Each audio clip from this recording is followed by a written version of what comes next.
ಬ್ರೇಕಿನ ಬಳಿಕ ಅಖಾಡ ಬಿಗ್ ಫೈಟ್ಗೆ ಮತ್ತೆ ಸ್ವಾಗತ. ನಟರಾಜ್ ಗೌಡ್ರೆ, ಈಗ ಇದು ಕ್ರಿಶ್ಚಿಯನ್ದು ದಲಿತ, ಕ್ರಿಶ್ಚಿಯನ್ ಬ್ರಾಹ್ಮಣ, ಇದು ಯಾಕೆ ಅದು ಕನ್ವರ್ಟ್ ಆದರೂ ಕೂಡ ಯಾಕೆ ಅಲ್ಲಿ ಕಾಲಮಲ್ಲಿ ಮೆನ್ಷನ್ ಮಾಡ್ತಿದ್ದೀರಿ ಅಂತ ಹೇಳಿದ್ರೆ, ನೆಕ್ಸ್ಟ್ ಚುನಾವಣೆಗಳು ಬಂದರೆ ಈಗ ರಿಸರ್ವೇಷನ್ನು ಯಾವುದಾದ್ರೂ ಬಂತಂತ ಹೇಳಿದ್ರೆ ಅಲ್ಲಿ ವರ್ಕೌಟ್ ಆಗಲಿ, ಅಲ್ಲಿ ದಾಳ ಹಾಕಕ್ಕಂತಿದ್ದು. ನೋಡಿ, ಒಂದು ಮಾಹಿತಿ ಇರಲಿ ಪ್ರಭು, 100 ವರ್ಷದಲ್ಲಿ ಈ ಸಮೀಕ್ಷೆ ಆಗಲಿ ಗಣತಿಯಾಗಿ ಆಗಿಲ್ಲ. ಈ ಕಾಂತರಾಜ್ ಅವ್ರಿಗೆ ಏನು ವರದಿಗಳು ಬಂದಿದ್ದಾವೆ, ಈಗ 100 ವರ್ಷದಿಂದ ನೀವು ಕನ್ವರ್ಷನ್ ಆಗಿಲ್ಲ ಅಂತೀರಾ? ನಿಮಗೆ ಅಂಕಿಅಂಶ ಇದ್ದರೆ ಒಳ್ಳೇದಾ ತಪ್ಪ ಕೆಟ್ಟದ? ಈಗ ಅಂಕಿಅಂಶ ಇಲ್ಲದೇ ಇದ್ರೂ ಕೂಡ ಯಾರ್ಯಾರು ಚರ್ಚ್ಗೆ ಹೋಗ್ತಾರೆ ಹೋಗ್ತಾರೆ, ಯಾರ್ಯಾರು ಬೌದ್ಧ ಮಂದಿರಕ್ಕೆ ಹೋಗ್ತಾರೆ, ಯಾರ್ಯಾರು ಭೈರವನ್ ಟೆಂಪಲ್ಗೆ ಹೋಗ್ಬೇಕು ಹೋಗ್ತಾರೆ. ಯಾರನ್ನು ಯಾರು ತಡೆಯಕ್ಕಾಗೋದಿಲ್ಲ.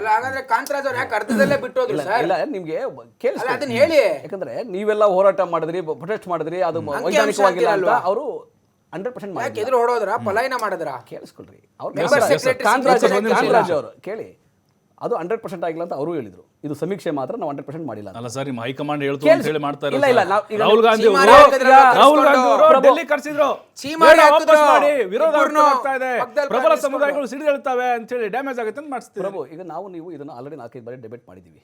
ನಾನು ನಿಮ್ಗೆ ಏನು ಹೇಳ್ತಾ ಇದ್ದೀನಿ ಅಂದರೆ, ಕಾಂತರಾಜ್ ಅವರು ಹೇಳ್ದಂಗೆ ನಾವು 7 ಕೋಟಿ ಜನನ ಮೀಟ್ ಮಾಡೋಕ್ಕಾಗಿಲ್ಲ, 5 ಕೋಟಿ ಜನಕ್ಕೆ ಮೀಟ್ ಮಾಡಿದ್ವಿ, 2 ಕೋಟಿ ಜನ ಮೀಟ್ ಮಾಡಿಲ್ಲ ಅಂತ ಕಾಂತರಾಜ್ ಅವರು ನೇರವಾಗಿ ಅವರೇ ಹೇಳಿದ್ದಾರೆ, ಇದೇ ಮಾಧ್ಯಮದಲ್ಲಿ ಹೇಳಿದ್ದಾರೆ. ಎರಡನೇದು, ನೀವು ವೈಜ್ಞಾನಿಕವಾಗಿ ಮಾಡಿದ ನೀವೆಲ್ಲ ಹೋರಾಟವನ್ನು ಮಾಡಿದ್ರಿ, ಆಯಿತಾ? ಈಗ ಅವರು ಮೊನ್ನೆ ಸಿದ್ದರಾಮಯ್ಯನವರು ಹೇಳ್ತಾ ಇದ್ದಾರೆ 7 ಕೋಟಿ ಜನನೂ ಮೀಟ್ ಮಾಡಬೇಕು, 2 ಕೋಟಿ ಮನೆಗಳನ್ನೂ ಮೀಟ್ ಮಾಡಬೇಕು, ಜಿಯೋ ಟ್ಯಾಗಿಂಗ್ ಮಾಡಬೇಕು, ಆಧಾರು ಮತ್ತು ರೇಷನ್ ಕಾರ್ಡ್ ಲಿಂಕ್ ಮಾಡಬೇಕು, ಈ ಥರ ಹೇಳಿ ಸೈಂಟಿಫಿಕ್ ಆಗಿ ಮಾಡಿ ಅಂತ ಇವಾಗ ಹೇಳ್ತಾ ಇದ್ದಾರೆ. BJPಗರಿಗೆ ಇಲ್ಲಿ ಯಾವ ರೀತಿಯ ಲೋಪ ಕಾಣ್ತದೆ ನನಗೆ ಗೊತ್ತಿಲ್ಲ. ಈಗ ನಾನು ಒಕ್ಕಲಿಗನೇ ಬರೀತೀನಿ ನಾನು, ನೀವು ಅದ್ರ ಚಿಂತೆ ಬೇಡ. ಒಕ್ಕಲಿಗ ಕ್ರಿಶ್ಚಿಯನ್ ಅಂತ ನಾನು ಬರೆಯೋದಿಲ್ಲ. ಯಾರ್ಯಾರು ಕನ್ವರ್ಟ್ ಆಗಿದ್ದಾರೆ ಅವ್ರು ಬರೀತಾರೆ, ಅವ್ರನ್ನ ನೀವು OBC ತಗೊಂತೀರಾ, ಮೈನಾರಿಟಿ ತಗೋತೀರಾ, ಅದು ಮುಂದಿನ ಚರ್ಚೆ. ಆದರೆ ಅಂಕಿಅಂಶನೇ ಬೇಡ ನಮಗೆ, ದತ್ತಾಂಶನೇ ಬೇಡ ಅನ್ನೋದು ಆಶ್ಚರ್ಯಕರವಾಗಿದೆ. ಯಾಕಂದ್ರೆ ನೋಡಿ, ಈ ಸಂವಿಧಾನ ನಿಮ್ಗೆ ಏನು ಹೇಳುತ್ತೆ? ನಿಮ್ಮ ಸಂವಿಧಾನ ಏನು ಹೇಳುತ್ತೆ?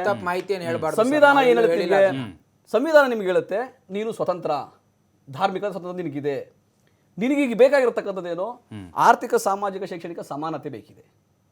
ಆ ಸಮಾನತೆಗೋಸ್ಕರ ಈ ಥರ ಸಮೀಕ್ಷೆಯ ಅಗತ್ಯ ಇದೆ. ನಾವು ಇಡೀ ದೇಶದಲ್ಲಿ BJP ಮಾಡಿದ್ರೆ ಸ್ವಾಗತ ಮಾಡ್ತೀವಿ, ಭಾಳ ಖುಷಿಯಿಂದ ನಾವು ಸ್ವಾಗತ ಮಾಡ್ತೀವಿ, ನಮ್ದೇನು ಅಭ್ಯಂತರ ಇಲ್ಲ. ಕರ್ನಾಟಕದಲ್ಲಿ ಆಗ್ತಾ ಇರಬೇಕಾದ್ರೆ ನಾನು ಅದನ್ನೇ ಹೇಳಿದೆ, 2 ಕೋಟಿ ಜನ 2 ಕೋಟಿ ಮನೆಗಳಿಗೂ ಇದು ಹೋಗ್ತದಲ್ಲ, ನಮ್ಮದು ನಿಮ್ಮದು ಹೊಣೆಗಾರಿಕೆ ಏನು ಗೊತ್ತಾ? 99% ಅಲ್ಲ, 100% ಆಗೋ ರೀತಿಯಲ್ಲಿ ಪೂರಕವಾಗಿ ಕೆಲಸ ಮಾಡುವಂಥದ್ದು. ಆ ದತ್ತಾಂಶಗಳನ್ನು ನೀವು ನೋಡಿ, ನೀವು ಕೂಡ, ಯಾಕಂದ್ರೆ 100% ಮನೆಗಳಿಗೆ ಹೋದಾಗ ಇಲ್ಲಿ ಬಿಟ್ಟೋದ್ರು, ನಮ್ಮ ಮನೆಗೆ ಬಂದಿರಲಿಲ್ಲ, ನಿಮ್ಮ ಮನೆಗೆ ಬಂದಿಲ್ಲ ನಾವು ಹೇಳೋ ಪ್ರಶ್ನೆ ಬರೋದಿಲ್ಲ. ಎಲ್ಲರನ್ನೂ ಕವರ್ ಮಾಡಿ ಎಲ್ಲ ಮಾಹಿತಿಯಿಂದ ಇದ್ಕೊಂಡು ಆ ದತ್ತಾಂಶದ ಆಧಾರದ ಮೇಲೆ ಶೈಕ್ಷಣಿಕವಾಗಿ ಎಲ್ಲೆಲ್ಲಿ ಯಾರ್ಯಾರು ಹಿಂದುಳಿದ್ದಾರೆ, ಯಾರು ಆರ್ಥಿಕವಾಗಿ ಹಿಂದುಳಿದ್ದಾರೆ, ಅವ್ರಿಗೆ ಯಾವ ಯೋಜನೆ ಮಾಡಬಹುದು, ಸಾಮಾಜಿಕವಾಗಿ ಹಂಗೆ ಸಮಾನತೆಯನ್ನು ತರಬಹುದು ಅನ್ನೋ ಪ್ರಯತ್ನ ಮಾಡೋಕ್ಕೆ ಸಾಧ್ಯನಾ ಇಲ್ವಾ? ಸಾಧ್ಯ ಇದೆ. ಇದು BJP ಗೊತ್ತಿಲ್ಲ ಅಂತೇನಿಲ್ಲ, BJPಗೂ ಗೊತ್ತಿದೆ. ಆದರೆ ರಾಜಕೀಯಕ್ಕಾಗಿ ವಿರೋಧ ಮಾಡೋಕ್ಕೋಸ್ಕರ ವಿರೋಧ ಮಾಡೋದು ತಪ್ಪು. ಖಂಡಿತವಾಗ್ಲೂ ಇಲ್ಲ. ನಾನು ಸ್ಪಷ್ಟವಾಗಿ ಅಂಬೇಡ್ಕರ್ ಉದಾಹರಣೆ ನಿಮಗೆ ಕೊಟ್ಟೆ, ಅಂಬೇಡ್ಕರ್ ಉದಾಹರಣೆ ನಾನು ನಿಮಗೆ ಕೊಟ್ಟಿದ್ದೀನಿ. ಅಂಬೇಡ್ಕರ್ ಈ ಸಮಯದಲ್ಲಿ ಇದ್ದಿದ್ರೆ ಅವ್ರು ಯಾವ ಕಾಲಮಲ್ಲಿ ಬರೀತಿದ್ರೋ ಅವ್ರ ಅನ್ಯಾಯಗಳು ಅದೇ ಥರ ಬರೀತಾರೆ.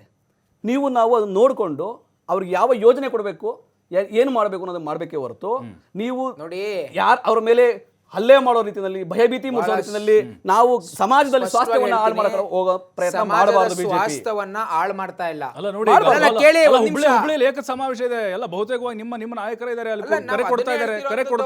ಕರೆ ಕೊಡ್ತಿದೀವಿ. ನಾವೇನು ಹಿಂದೂಗಳಲ್ಲ ಅಂತ ಹೇಳ್ತಿದೀವ? ನಾವು ಹೇಳ್ತಿರೋಂಥದ್ದು ಬಹಳ ಸ್ಪಷ್ಟವಾಗಿದೆ ಸರ್. ಇವತ್ತು ನೀವು ಇಲ್ಲದೆ ಇರ್ತಕ್ಕಂಥ ಜಾತಿಗಳನ್ನ ತಂದು ಸೇರಿಸಿದ್ರಿ, ಹಾಗಾದ್ರೆ 331 ಜಾತಿಗಳನ್ನ ಯಾಕೆ ಕಾಂಗ್ರೆಸ್ ಸರ್ಕಾರ ಇವತ್ತು ಕೈ ಬಿಡ್ತೋ? ಮೊನ್ನೆ ಕ್ಯಾಬಿನೆಟ್ ಮೀಟಿಂಗ್ ಅಲ್ಲಿ ಯಾಕೆ ಅನೇಕ ಸಚಿವರು ಇವರದ್ದೇ ಕಾಂಗ್ರೆಸ್ ಸಚಿವರು ಯಾಕೆ ವಿರೋಧ ಮಾಡಿದ್ರು? ಯಾಕೆ ವಿರೋಧ ಮಾಡಿದ್ರು ರೀ? ಇವತ್ತು ನಿಮ್ಮ ಹೈಕಮಾಂಡ್ ಕೇಳಿಸ್ಕೊಳ್ತಕ್ಕಂಥ ಸಂಯಮ ಇಲ್ಲ ಕಾಂಗ್ರೆಸ್ನವ್ರಿಗೆ. ನಿಜಾಂಶಗಳನ್ನು ಹೇಳಿದ್ರೆ ಕೇಳುವಂತ ನೈತಿಕತೆ ಇಲ್ಲ ನಿಮಗೆ. ಇವರದ್ದೇ ಹೈಕಮಾಂಡ್ ಸಿದ್ದರಾಮಯ್ಯ, DK ಶಿವಕುಮಾರ್ ಗಾಡಿಯಲ್ಲಿ ವಿರೋಧ ಮಾಡಿದಂತ ನೀವೇ ಮನೆಗಳಿಗೆ ಪ್ರಭು ಅವರೇ, ಇವತ್ತಿಗೂ ನೀವು ಹೋಗಿ ಮೀಡಿಯಾ ಫ್ಯಾಕ್ಟ್ ಚೆಕ್ ಮಾಡಿದರೆ ಎಷ್ಟೋ ಮನೆಗಳಿಗೆ ಆ ಸ್ಟಿಕ್ಕರ್ ಏನು ಅಂತ ಕೂಡ ಗೊತ್ತಿಲ್ಲ. ಇದು ಉತ್ತರ ಕೊಡ ಕಾಂಗ್ರೆಸ್ ಅವರು ಮಾಹಿತಿ ಬಹಳ ಸ್ಪಷ್ಟವಾಗಿ ಹೇಳ್ತೀನಿ, ಯಾವ ನೈತಿಕತೆ ಅವ್ರಿಗಿಲ್ಲ. ಜಾತಿಗಳನ್ನ ಹೊಡಿತಕ್ಕಂತ ನೈತಿಕತೆ. ಈಗ ಅನೇಕ ಜಾತಿಗಳನ್ನ ಸರ್ವೆ ಮಾಡಲಾಗಿದೆ, 2.5 ಕೋಟಿ ಮನೆಗಳನ್ನ ತಲುಪಲಿಕ್ಕೆ ಸಾಧ್ಯ ಇದೆ? ಖಂಡಿತವಾಗ್ಲೂ ಇಲ್ಲ. ಬಹಳ ಕಷ್ಟದ ಕೆಲಸ ಸರ್ ಅದು. ಒಳ ಮೀಸಲಾತಿಯಲ್ಲಿ ನಿಮ್ಮ ಯೋಗ್ಯತೆ ನೋಡಿಲ್ವೇನ್ರಿ? ಯಾವ ರೀತಿ ನೀವು ಸಮೀಕ್ಷೆ ಮಾಡಿದ್ರಿ? ಸುಮ್ನೆ ಮನೆಗಳಿಗೆ ಹೋಗಿ ಸ್ಟಿಕ್ಕರ್ ಅನ್ನು ಅಂಟಿಸಿ ಇವ್ರು ಯಾರು ಅಂತ ಕೂಡ ಕೇಳಲಿಲ್ಲ. ಅದೇ ರೀತಿ ಮಾಡ್ತಾರೆ.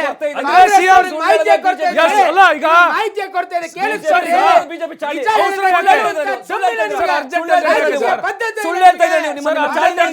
ನಾಗಪುರದವರೆಲ್ಲ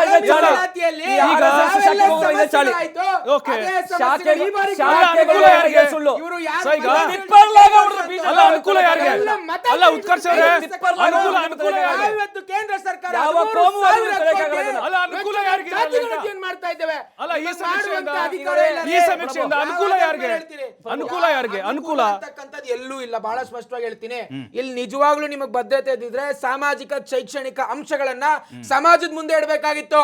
ನೀವು ಜಾತಿಗಳ ಸಂಖ್ಯೆಯನ್ನ ತೋರಿಸಿ ಜಾತಿ ಸಂಘಟನೆಗಳನ್ನ ಎತ್ಕಟ್ಟು ಅಂತ. ಹಾಗಾದ್ರೆ ಜಾತಿ ಸಂಘಟನೆಗಳು ಯಾಕೆ ವಿರೋಧ ಮಾಡಿದ್ರು? ಸವಿತಾ ಸಮಾಜ, ಮಡಿವಾಳ ಸಮಾಜ, ಮಾದಿಗ ಸಮಾಜ, ಹೊಯ್ಸಳ ಸಮಾಜ, ಇವರೆಲ್ಲ ಯಾಕೆ ವಿರೋಧ ಮಾಡಿದ್ರು? ಹಾಗಾದ್ರೆ ಯಾಕೆ ಅಂತಂದ್ರೆ ನಮ್ಮ ಜಾತಿಗಳ ಸಂಖ್ಯೆಯನ್ನ ಕಮ್ಮಿ ತೋರಿಸಿದ್ದಾರೆ, ನಮ್ಮ ಹಕ್ಕುಗಳನ್ನ ಕಿತ್ಕೊಳ್ತಾ ಇದ್ದಾರೆ ಅನ್ನುವ ಕಾರಣಕ್ಕೆ ಯಾವಾಗ ಇವರು ಆಯೋಗದ ವರದಿಯನ್ನ ಬಹಿರಂಗ ಮಾಡೋ ಜಾತಿಗಳ ಸಂಖ್ಯೆಯನ್ನ ಅನೇಕ ಜನ ವಿರೋಧ ಮಾಡಿದ್ರು. ಇದೇ ಇವರ ಹುನ್ನಾರ. ಜಾತಿಗಳನ್ನ ಹೊಡಿತಕ್ಕಂಥದ್ದು, ಜಾತಿಗಳನ್ನ ಎತ್ಕಡ್ತಕ್ಕಂಥದ್ದು ಈ ಕಾಂಗ್ರೆಸ್ನವರ ಹುನ್ನಾರ. ಒಂದು ನಿಮಿಷ ನಟರಾಜ್ ಗೌಡ್ರೆ, ಲಾಸ್ಟ್ ಟೈಮ್ ಕಾಂತದ ವರದಿ ಕೆಲವೊಂದು ಲೀಕ್ ಆಗಿತ್ತು. ಅದು ಅಂಕಿ ಸಂಖ್ಯೆ ನೋಡಿದ್ವಿ ನಾವು. ದಲಿತರು 1 ಕೋಟಿ, 75 ಲಕ್ಷ ಮುಸ್ಲಿಮರು, ಒಕ್ಕಲಿಗರು 65 ಲಕ್ಷ, ಈ ಥರ ಲಿಂಗಾಯತ 75 ಲಕ್ಷ. ಈಗ ಬರುತ್ತಲ್ಲ, ನೆಕ್ಸ್ಟ್ ಬರುತ್ತಲ್ಲ, ಅದಕ್ಕೆ ವ್ಯತ್ಯಾಸ ಬಂದರೆ ಏನು ಗತಿ ಅಂತ? ಸೇಮೆ ಬರುತ್ತಾ? ಈಗ ನಾನು ಹೇಳ್ತಿಲ್ಲ, 2 ಕೋಟಿ ಮನೆಗಳನ್ನು ಜಿಯೋ ಟ್ಯಾಗಿಂಗ್ ಮಾಡಿ, ಸೈಂಟಿಫಿಕ್ ಆಗಿ ಜಿಯೋ ಟ್ಯಾಗಿಂಗ್ ಮಾಡಿ, 2.5 ಆಯ್ತಾ, ಸಂಪೂರ್ಣ ಮನೆಗೆ ಹೋಗ್ಬೇಕು, 7 ಕೋಟಿ ಜನಗಳನ್ನು ಬೀಟ್ ಮಾಡ್ಬೇಕಂತಾನೆ ಈಗ ಮಾಹಿತಿ ಬಂದಿರ್ತಕ್ಕಂಥದ್ದು. ಇದು ಅಕ್ಯುರೇಟ್ ಆಗಿ ಮಾಡಿದ ಮೇಲೆ 1.25 ಲಕ್ಷ ಜನ ಯೋಚನೆ ಮಾಡಿ ನೀವು. ಈಗ 1,75,000 ಶಿಕ್ಷಕರು, ನುರಿತ ಶಿಕ್ಷಕರು, ಸ್ಥಳೀಯ ಶಿಕ್ಷಕರು ಅವರನ್ನ ಇದಕ್ಕೆ ಸಮೀಕ್ಷೆಗೆ ಬಿಡ್ತಾ ಇದ್ದಾರೆ. ಸೊ ಈ ಮಾಹಿತಿನ ಸಂಗ್ರಹಿಸಿ ಇದಕ್ಕೆ ಹೆಲ್ಪ್ ಲೈನ್ ಕೂಡ ಬಿಟ್ಟಿದ್ದಾರೆ. ಯಾರು ಹೊರಗುಳಿಬಾರ್ದು ಅಂತೇಳಿ ಆನ್ಲೈನು ಬಿಟ್ಟಿದ್ದಾರೆ, ಹೆಲ್ಪ್ ಲೈನು ಬಿಟ್ಟಿದ್ದಾರೆ. ಹೆಲ್ಪ್ ಲೈನಲ್ಲಿ ನಮ್ಮ ಮನೆಗೆ ಬಂದಿಲ್ಲ ಅಂದರೆ ಅವ್ರು ಕರೆ ಮಾಡಿ ಇಮಿಡಿಯೇಟ್ ಆಗಿ ಹೇಳ್ಬೋದು. ನಮ್ದು ಅಪೂರ್ಣ ಆಗಿದ್ರೆ ಇಮಿಡಿಯೇಟ್ ಆಗಿ ಹೇಳ್ಬೋದು. ಆನ್ಲೈನಲ್ಲೂ ತಿದ್ದುಪಡಿಗೆ ಅವಕಾಶ ಕೊಟ್ಟು ಕೇಳ್ಕೊಬೋದು. ಈ ಥರ ಎಲ್ಲ ಅವಕಾಶಗಳನ್ನ ಇಟ್ಟು ಎಲ್ಲೂ ಲೋಪ ಬರದಂಗೆ. ಆಮೇಲೆ ಬಂಬಡಿ ಹೊಡೆ ಹೊಡಿತಾ ಇರ್ತಾರೆ ರೀ, ಈಗ ಬಂಬಡಿ ಹೊಡೆ ಹೊಡಿತಾ ಇರ್ತಾರೆ, ಸುಮ್ಮನೆ ಅಪಪ್ರಚಾರ ಮಾಡೋರು ಮಾಡ್ತಾ ಇರ್ತಾರೆ. ಆದ್ರೆ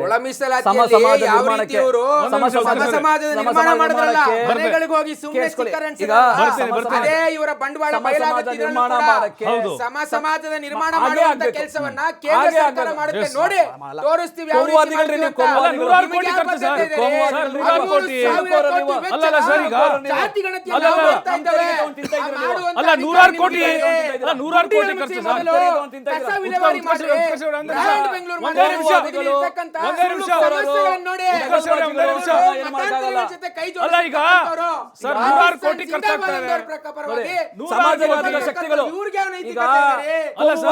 ಕಾಂಗ್ರೆಸ್ ಶಾಸಕರು, ಸಮಾಜಘಾತಕ ಕೋಮುವಾದಿ ಶಕ್ತಿಗಳು ಇದನ್ನ ಅಪಪ್ರಚಾರ ಮಾಡ್ತಾರೆ.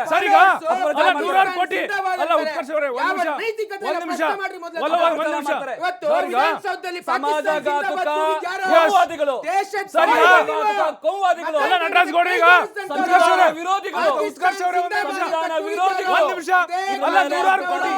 ನೂರಾರು ಕೋಟಿ ಖರ್ಚಾಗ್ತಾರೆ. ಉತ್ಕರ್ಷ್ ಅವರೇ, ಜಾತಿ ಸಮೀಕ್ಷೆ ಬಗ್ಗೆ ಮಾತಾಡೋಣ. ಸಮೀಕ್ಷೆ ಬಗ್ಗೆ ಉತ್ಕರ್ಷ್ ಅವರೇ, ಒಂದೇ ನಿಮಿಷ ಸಮೀಕ್ಷೆ ಬಗ್ಗೆ ನಟರಾಜ್ ಗೌಡ್ರೆ, ಈಗ ಒಂದೇ ನಿಮಿಷ ನಟರಾಜ್ ಗೌಡ್ರೆ, ಈಗ ಉತ್ಕರ್ಷ್ ಅವರೇ